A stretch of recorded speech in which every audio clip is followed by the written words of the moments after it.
আসসালামু আলাইকুম রহমতুল্লাহ। প্রিয় বন্ধুরা, আজ আমি তোমাদেরকে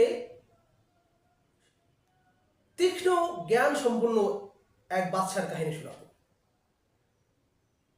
জনৈক ব্যক্তি যিনি অনেক বিজ্ঞ ছিলেন, তিনি 1000 স্বর্ণ মুদ্রা একজন আতর ব্যবসায়ীর কাছে রেখে দূরে সফরে গেলেন। অনেক দিন পরে সফর থেকে ফিরে এসে আতর ব্যবসায়ীর কাছে তার 1000 স্বর্ণ মুদ্রা চাইলেন যে, ভাই, আমার স্বর্ণ মুদ্রা ফিরিয়ে দাও। ওই আতর ব্যবসায়ী বলল, কিসের টাকা? তুমি কবে আমার কাছে টাকা দিয়েছো? মিথ্যা কেন বলছো? ওই ব্যক্তির সাথে তার বাদানুবাদের এক পর্যায়ে উভয়ের মধ্যে ধস্তাধস্তি আরম্ভ হয়, হাতাহাতি আরম্ভ হয়ে যায়।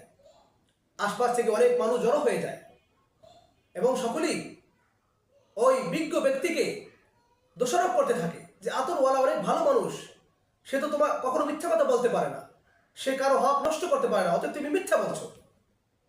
এই ব্যক্তি নিরুপায় হয়ে বাদশাহ দরবারে একটা কাগজের মাধ্যমে লিখে পাঠালেন। কাজী সাহেব ওই ব্যক্তিকে তলব করলেন আর বললেন, যাও, তুমি ওই আতরওয়ালা ব্যক্তির দোকানের সামনে 3 দিন বসে থাকবে, কিছু বলবে না, কোনো কথা বলবে না। তৃতীয় দিন আমি যখন আমার সৈন্যবাহিনী নিয়ে সেখান দিয়ে যাব, আমি তোমাকে সালাম করব, আমি তোমাকে সম্মান করব, তোমার খোঁজ খবর নিব, তুমি শুধু সালামের উত্তর দিবে, এর বাইরে কিছু বলবে না। তো যেমন বলা তেমন কাজ। তৃতীয় দিন বাদশাহ সেখান দিয়ে তার সৈন্যবাহিনী নিয়ে যাচ্ছিলেন, বিশাল সৈন্যবাহিনীর বহর নিয়ে যাচ্ছিলেন।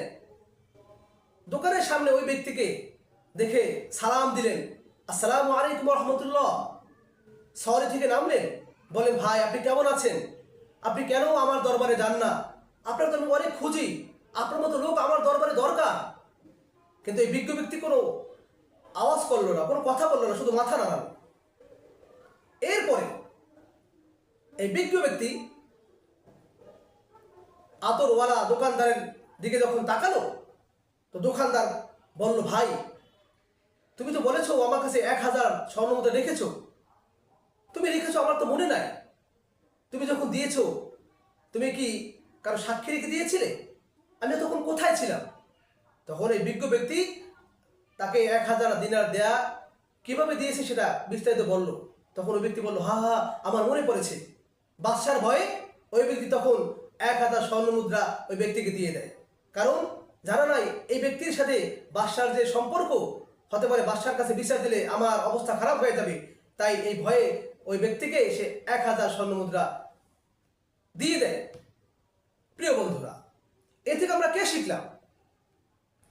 যে ইনসাফগার বাদশাহ যিনি হন, তিনি যদি জনগণের প্রতি ইনসাফ করে, জনগণের সাথে আন্তরিকতার সাথে মিশে, তাহলে সমাজের উন্নতি হয়। সমাজের অনেক দুঃখী মানুষ, সমাজের অনেক বঞ্চিত মানুষ তাদের অধিকার ফিরে পায়। আল্লাহ পাক রব্বুল আলামিন আমাদেরকে ইনসাফগার বাদশাহ দান করেন। আমরা সবাই বলি আমিন। ওয়া মা তাওফীক ইল্লা বিল্লাহ। আসসালামু আলাইকুম।